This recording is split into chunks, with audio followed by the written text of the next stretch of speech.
बिस्मिल्लाहिर्रहमानिर्रहीम, अस्सलाम वालेकुम। आज हमारा लेक्चर है lecture number 34, class second year, unit 1 function, और एक्सरसाइज 1.3 का क्वेश्चन नंबर 3 है। क्वेश्चन 3 ये है कि evaluate the following limits. First part है इसका, limit x approaches to zero sine 7 time x divided by x। हमने इस क्वेश्चन की लिमिट फाइंड करनी है और क्वेश्चन 3 के ऑल पार्ट्स में ये वाला फार्मूला यूज़ हो रहा है, limit theta approaches to zero sine theta divided by theta is equal to 1। तो इस क्वेश्चन को सॉल्व करने से पहले इस फार्मूले को अंडरस्टैंड करना ज़रूरी है। आप देख सकते हैं कि ये साइन है, उसका आगे एंगल है थीटा, और यही एंगल नीचे डिवाइड हो रहा है थीटा। ये जो थीटा है ये पूरे साइन फंक्शन पर डिवाइड हो रहा है, सिर्फ एंगल पर डिवाइड नहीं हो रहा। अगर ये चीज़ ऐसी हो कि साइन के साथ जो एंगल है वही चीज़ नीचे डिवाइड हो रही हो और वही चीज़ अप्रॉक्स 10 to 0 हो, तो फिर दिस इज इक्वल टू 1 होता है। यानी कि जो ये क्वेश्चन है sine 7x divided by x, x approaches to 0, इस फार्मूले के अकॉर्डिंग जो चीज़ साइन के साथ एंगल में है वही चीज़ यहाँ पर नीचे भी होनी चाहिए, और इस चीज़ की लिमिट अप्रोचेज टू अगर 0 हो तो फिर ये इज इक्वल टू 1 हो जाएगा। हाँ, अब देखते हैं कि हम इसको सॉल्व करते हैं। फर्स्ट स्टेप, मैंने इसको as it is rewrite कर दिया, sine 7 time x divided by x और x अप्रोचेज टू 0। आप देख सकते हैं थीटा इधर अप्रोचेज टू 0 है, यहाँ पर थीटा की जगह पर x आ गया है, और यहाँ पर भी थीटा है, यहाँ पर भी थीटा है। इस थीटा का मतलब है कि यहाँ पर एंगल और जो नीचे वाली टर्म है ये दोनों सेम होनी चाहिए। लेकिन यहाँ पर थोड़ा सा फ़र्क है कि नीचे x है जबकि ऊपर 7 टाइम x है। तो अगर यहाँ पर नीचे भी 7 होता तो फिर ये सारी चीज़ क्या हो जाती, 1 के इक्वल बन जाती। अब यहाँ पर 7 लाने की खातिर मैं ये करूँगा कि 7 से मल्टीप्लाई और डिवाइड कर दूँगा। चूँकि 7 और 7 कैंसिल होकर 1 बन जाएगा, इससे कोई फ़र्क नहीं पड़ेगा, और यहाँ से ये भी 7x बन जाएगा। अब डिवाइड भी 7x हो गया, ऊपर भी 7x, और x अप्रोचेज टू 0 है, मल्टीप्लाई भी 7। अब ये जो मल्टीप्लाई भी 7 है मैं इसको स्टार्ट में लिख दूंगा 7 मल्टीप्लाई बाई ये जो सारी चीज़ है limit x approaches to 0 sine 7x divided by 7x, ये मैंने यहाँ पर लिख दी है, जस्ट इस 7 को पहले लिख दिया। अब ये जो चीज़ है ये इस फार्मूले को फुलफिल कर रही है, जो एंगल है वही चीज़ नीचे है और लिमिट अप्रोचेज टू 0 है, this term is equal to 1। ये सारी चीज़ आपके पास 1 के इक्वल आ जाएगी। तो 7 as it is multiply by 1, 7 1 time 7, ये आपके पास रिक्वायर्ड आंसर आ गया 7। अब हम इस क्वेश्चन 3 का सेकंड पार्ट देखते हैं। सेकंड पार्ट में भी यही फार्मूला हम यूज़ करेंगे, sine theta divided by theta is equal to 1 और लिमिट थीटा अप्रोचेज टू 0। लेकिन यहाँ पर देखें लिमिट x अप्रोचेज टू 0 है, यहाँ पर साइन x के ऊपर छोटा सारा सर्कल है।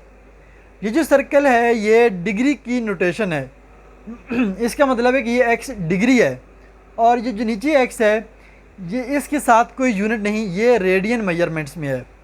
वो x एंगल जो है डिग्री में है और ये x रेडियन में है। तो सबसे पहले हमने ये करना है कि ऊपर और नीचे ये जो चीज़ है इसको सेम करना है, यानी कि इस डिग्री को रेडियन सिस्टम में कन्वर्ट करना है। तो ये देख सकते हैं आप, x degree is equal to, जब एंगल डिग्री में गिवन हो उसको रेडियन में कन्वर्ट करना तो हम पाई बाई 180 से मल्टीप्लाई कर देते हैं। सिंपल, हम क्या करेंगे, x को मल्टीप्लाई कर देंगे पाई बाई 180 के साथ, तो पाई बाई 180 x, ये x डिग्री की ये वैल्यू आ गई पाई बाई 180 x। इस x डिग्री की जगह पर आप लोग ये इसकी राइट हैंड साइड पुट कर देंगे, लिख देंगे इक्वल का sine, limit x approaches to 0 as it is, ये साइन एज इट इज़, नीचे x एज इट इज़, और x डिग्री की जगह पर उसकी ये वैल्यू पुट कर दी पाई बाई 180 x। अब इस फार्मूले के तहत जो एंगल है वही चीज़ नीचे होनी चाहिए। इधर हमारे पास एंगल है पाई बाई 180 x, जबकि नीचे सिर्फ x है, इस x के साथ भी पाई बाई 180 होना चाहिए। तो ये जो x है ये डिनोमिनेटर में है, मैं क्या करूँगा पाई बाई 180 इसके साथ लिख दूँगा, ये मैंने पाई बाई 180 से मल्टीप्लाई और डिवाइड कर दिया है। अब ये पाई बाई 180 स्टार्ट में लिख दूंगा, और ये जो सारी चीज़ है ये मैं यहाँ पे लिख दूंगा आगे मल्टीप्लाई बाई। इसको बाद में लिखें या स्टार्ट में लिखें, इससे कोई फ़र्क नहीं पड़ता। लेकिन अब ये देखें एंगल और ये जो चीज़ है ये एग्जैक्टली सेम हो गई है। अब अगर हम इस सारे को कहें ये थीटा है तो फिर ये भी थीटा है एंड थीटा अप्रोचेस टू 0 है। अब ये सारा स्टार्ट में आ गया, ये सारा मैंने आगे लिख दिया मल्टीप्लाई करके, दिस इज़ इक्वल टू 1, ये हमारे पास 1 बन जाएगा इस फार्मूले के अकॉर्डिंग। तो हम लिखेंगे pi by 180 is equal to pi by 180 multiply by इस सारे की जगह पर 1 आ जाएगा। तो 1 से जब मल्टीप्लाई हुआ वही आंसर वापस आ जाएगा, पाई बाई 180 ये आपका रिक्वायर्ड आंसर है। ये क्वेश्चन बहुत इंपॉर्टेंट है, ये आपका शॉर्ट क्वेश्चन में 4 मार्क्स का एनुअल एग्जाम में आता है।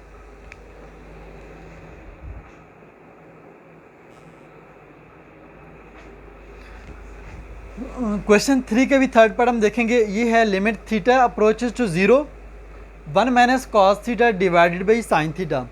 तो सबसे पहले हमने ये चेक करना है कि लिमिट किस पॉइंट पे फाइंड कर रहे हैं। तो theta approaches to 0 it's mean हम 0 पे लिमिट चेक कर रहे हैं। पहले आप वर्बली ज़ुबानी चेक करें, क्या अगर हम इसमें 0 सब्स्टिट्यूट करें तो जो डिनोमिनेटर की टर्म है वो इज इक्वल टू 0 तो नहीं हो रही। देखते हैं, जब हमने 0 पुट किया थीटा की जगह पर तो ये जगह थीटा 0 का 0 1 हो जाएगा। और हमारा इंटरेस्ट डिनोमिनेटर की टर्म है, न्यूमरेटर को चेक करने की ज़रूरत नहीं है, वो 0 हो भी सकता है नहीं भी हो सकता है, उससे कोई फ़र्क नहीं पड़ेगा। जस्ट ये है कि जो डिनोमिनेटर की टर्म है नीचे वाली टर्म है उसको 0 नहीं होना चाहिए। तो यहाँ पे जब हम 0 पुट करेंगे साइन 0 का आंसर 0 होता है, तो ये सारी टर्म 0 जाएगी नीचे। तो जब डिनोमिनेटर में 0 आएगा ये सारा आपका एज अ होल अनडिफाइंड हो जाएगा, क्योंकि डिनोमिनेटर को 0 नहीं होना चाहिए। ओके, अब हम इस क्वेश्चन में डायरेक्ट लिमिट पुट नहीं कर सकते हैं, हम इसको सॉल्व करेंगे। अब सॉल्व करने के लिए याद रखें, जब भी आपके पास 2 टर्म आ जाएं और दरमियान में माइनस हो या प्लस हो तो हम उसको रैशनलाइज कर लेते हैं।